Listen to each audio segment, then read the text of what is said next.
Hello everyone, आज हमारा है साइटोकाइनेसिस हमें पढ़ना है। हम कैरियोकाइनेसिस पढ़ चुके हैं और हम पढ़ क्या रहे हैं, हमने स्टार्ट किया था माइटोसिस से। माइटोसिस में हमने पहले पढ़ी कैरियोकाइनेसिस। कैरियोकाइनेसिस में हमने देखा कि वो 4 स्टेजेस में हम उसको डिवाइड करते हैं और उसकी अलग अलग स्टेजेस हमने 2-3 लेक्चर्स में कंप्लीट करी। अब कैरियोकाइनेसिस क्योंकि सेल का डिवीज़न हो रहा है, तो मैंने पहले बताया था कि पहले न्यूक्लियस का डिवीज़न होता है, जो हमने पढ़ा कैरियोकाइनेसिस। अब क्या होगा, साइटोप्लाज्म का डिवीज़न होगा, यानी उसका मूवमेंट होगा।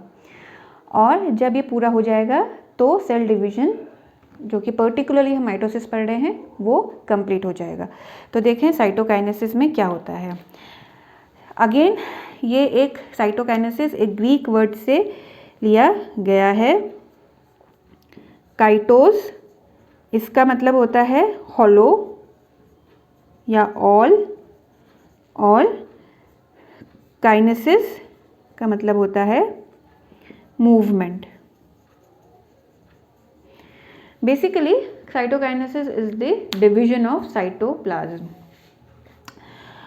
तो इसका अगर हम डेफिनेशन देखें तो division of cytoplasm of parent cell into 2 daughter cell. ठीक है, division of cytoplasm of parent cell into 2 daughter cell. अच्छा, स्टार्ट कहाँ से होती है ये? हम अलग अलग फेजेस में तो पढ़ रहे हैं, हमने कैरियोकाइनेसिस की भी अलग अलग फेजेस पढ़ी थी, अब उसके बाद हम साइटोकाइनेसिस पढ़ रहे हैं। पर इसका मतलब ये नहीं है कि पहले पूरा का पूरा आपका कैरियोकाइनेसिस कंप्लीट होगा। मीन्स कि पहले prophase, metaphase, anaphase, telophase complete होगी और उसके बाद जाके साइटोकाइनेसिस स्टार्ट होगी, ऐसा नहीं होता है। जब मिडिल एनाफेज होती है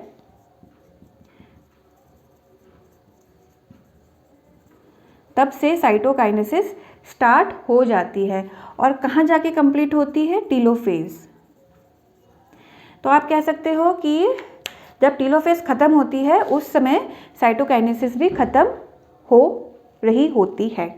और जब एनाफेज का बीच का पोर्शन यानी मिडिल एनाफेज स्टार्ट होता है, उसी समय साइटोप्लाज्म भी डिवाइड होना शुरू कर देता है।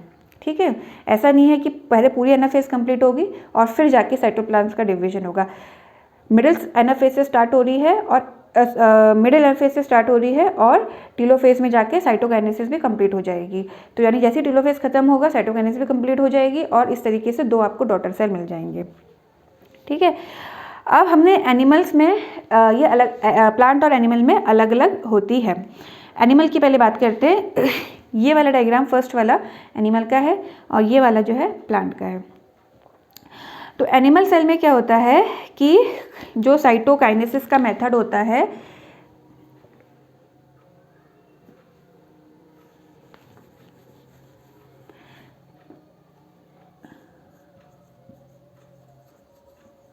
एनिमल सेल में जो साइटोकाइनेसिस होती है वो इट अकर थ्रू फरोइंग होती है। ठीक है, और इसको हम क्लीवेज साइटोकाइनेसिस बोलते हैं।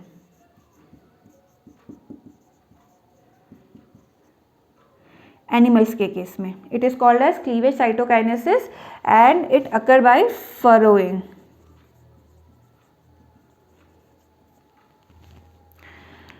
क्या होता है कि जो सेंट्रल इक्वेटोरियल पार्ट होता है स्पिंडल का, अभी आपको एनाफेज का डायग्राम भी स्टार्ट अपने दिमाग में ध्यान रखना है। ठीक है, तो जो इक्वेटोरियल पार्ट होता है स्पिंडल का, ऐसे स्पिंडल फाइबर्स थे, इसका जो बीच का पार्ट था, ठीक है, इक्वेटोरियल पार्ट होता है, वो चेंज होता है किसमें? एक डेंस फाइब्रस वास्कुलर स्ट्रक्चर। ठीक है, तो ध्यान रखना है कि जो central equatorial part of spindle changes into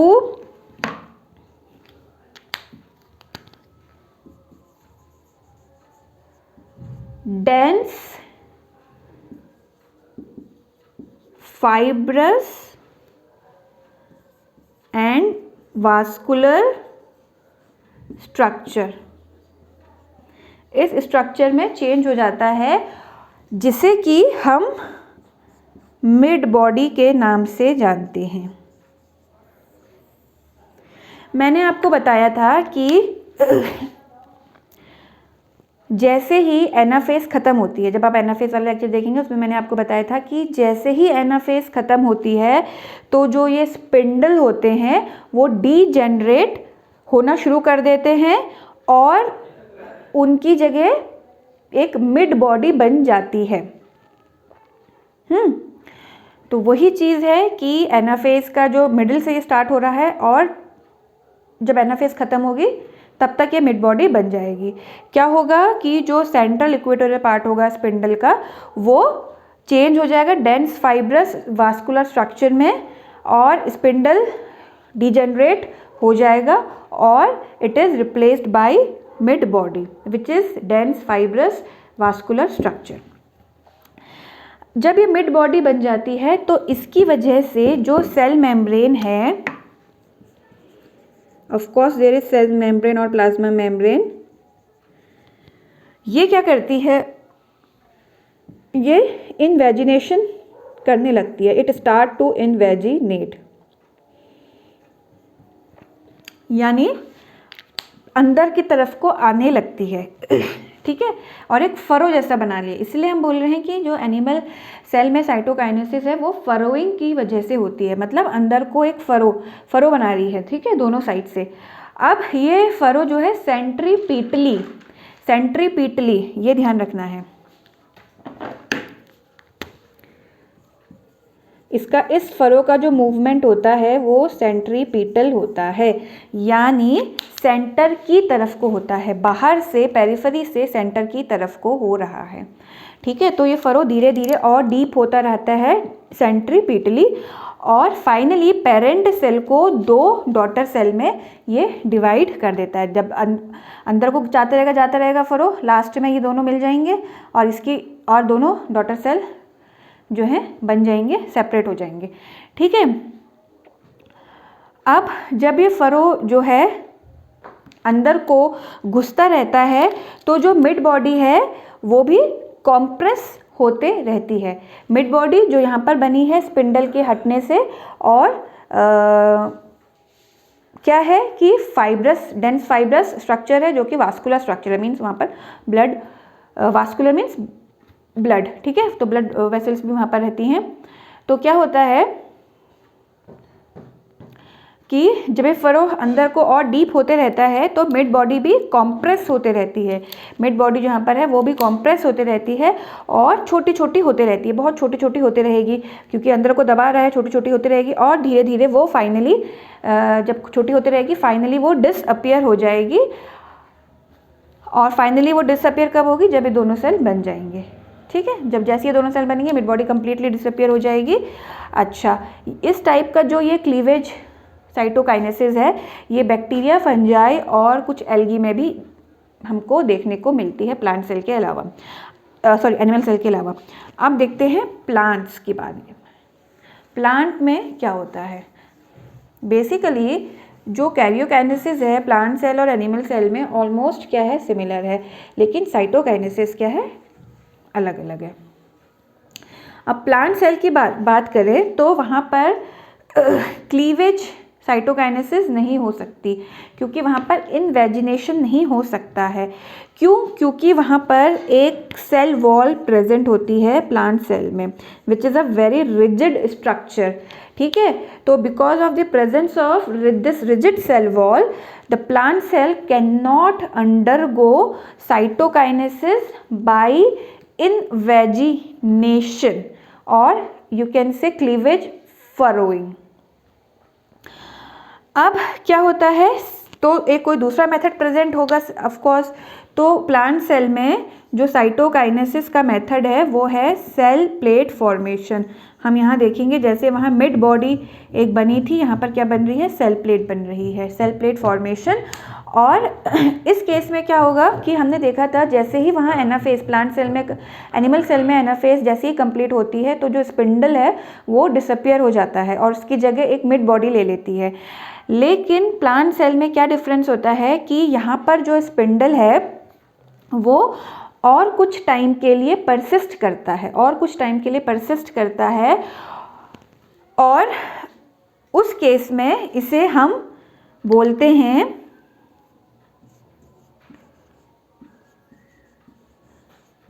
फ्रेगमोप्लास्ट।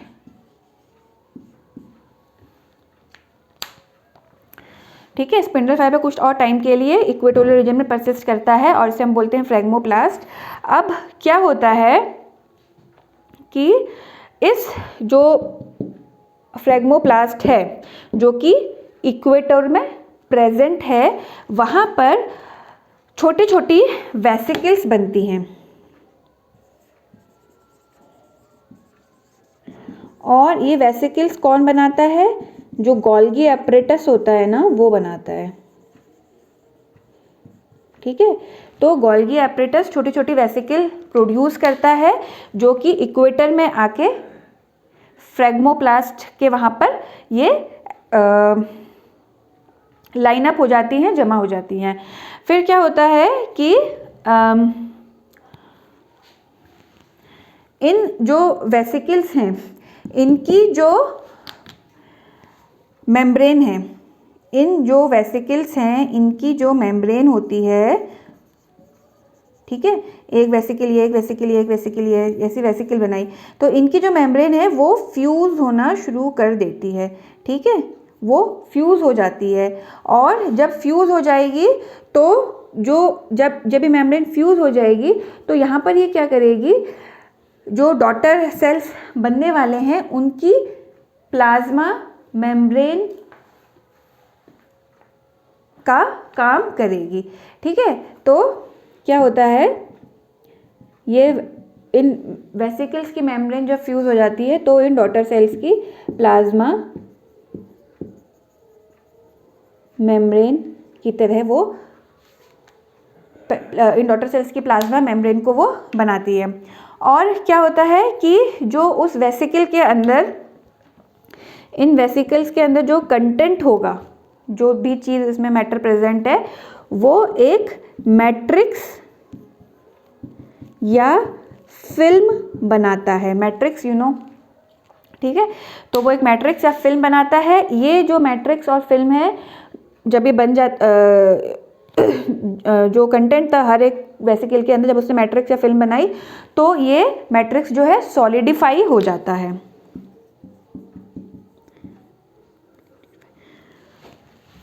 क्या हो जाएगा? सॉलिडिफाई, है ना। तो जब ये मैट्रिक्स या जो फिल्म है ये सॉलिडिफाई हो जाती है तो क्या होता है कि ये सेल प्लेट बनाती है। जब ये मैट्रिक्स या फिल्म सॉलिडिफाई हो जाएगी तो ये सेल प्लेट बनाएगी, जिसको कि हम मिडिल लैमिला भी बोलते हैं। करेक्ट। तो अब देखिए क्या बन गई, सेल प्लेट बन गई। एक तो जो इन वेसिकल्स की मेम्ब्रेन थी उसने बनाई प्लाज्मा मेम्ब्रेन डॉटर सेल्स की, और जब इनका जो कंटेंट था वो सॉलिडिफाई हो गया, निकल गया बाहर, मैट्रिक्स बनाई, सॉलिडिफाई हो गया, तो इसने क्या बनाई, सेल प्लेट। अब इस सेल प्लेट की एक बहुत खास बात है, हमने एनिमल सेल में देखा था कि जो क्लीवेज हो रहा था वो बाहर से अंदर की तरफ को हो रहा था, लेकिन जो ये सेल प्लेट बनती है ये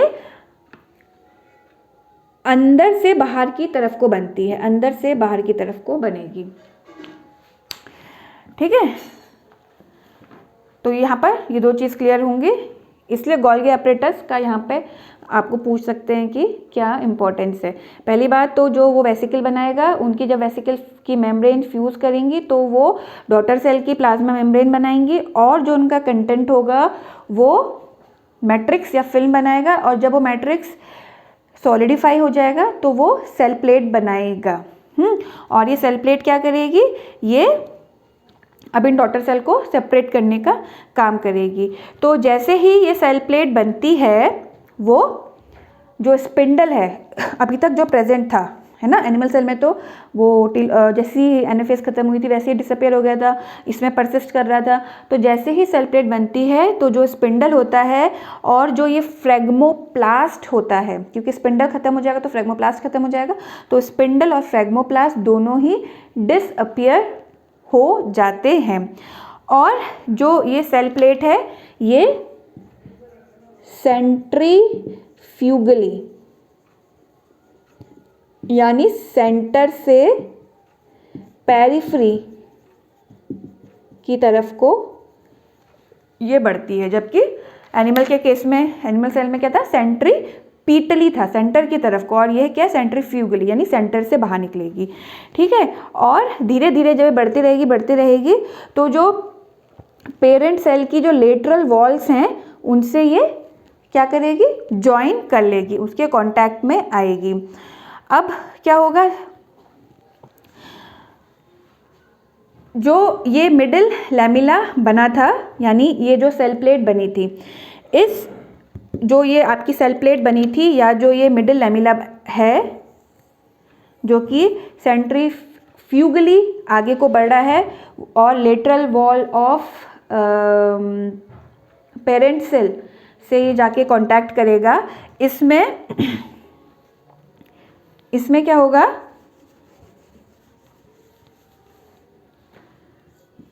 सेल्यूलोज, हेमीसेल्यूलोज और पैक्टिन। तो सेल्यूलोज, हेमीसेल्यूलोज और पैक्टिन अब इसमें डिपॉजिट होगा। कहाँ से डिपॉजिट होगा, जो डॉटर सेल होंगे उनके जो साइटोप्लाज्म है वहाँ से, क्योंकि ऑफ कोर्स उनमें सेल्यूलोज, हेमीसेल्यूलोज, सेल्यूलोज, पैक्टिन पहले से प्रेजेंट है। तो this cellulose, hemicellulose, pectin is deposited by the cytoplasm of daughter cell on either side of middle lamella.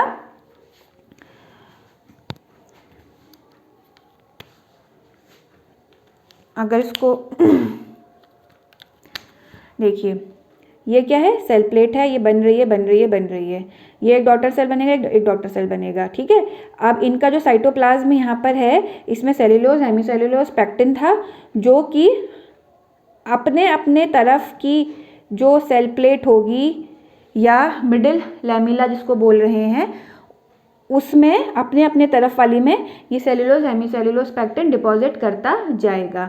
ठीक है, डिपॉजिट करता जाएगा, और जब आपको पता है कि ये प्लाज्मा मेम्ब्रेन तो पहले ही बन रही है, अब जब ये डिपॉजिट होता जाएगा इस सेल प्लेट में, तो फाइनली हमको एक प्राइमरी सेल वॉल मिल जाएगी, जो कि इसका मतलब यह है कि ये डॉटर सेल क्या साइटोप्लाज्म ने अपने साइड के मिडिल लैमिला में पैक्टिन, हेमीसेल्यूलोज, सेल्यूलोज जमा करके अपनी सेल वॉल बना लेगा, और ये वाला जो डॉटर सेल है ये अपने साइड की मिडिल लैमिला या सेल प्लेट में सेल्यूलोज, हेमीसेल्यूलोज, पैक्टिन जमा करके अपना तरफ का सेल वॉल बना लेगा। और फाइनली क्या हो जाएगा, जब सेल वॉल बन गई, सब कुछ हो गया, अलग अलग हो जाएंगे और आपको 2 डॉटर सेल मिल जाएंगे। तो ये था प्लांट साइटोकाइनेसिस।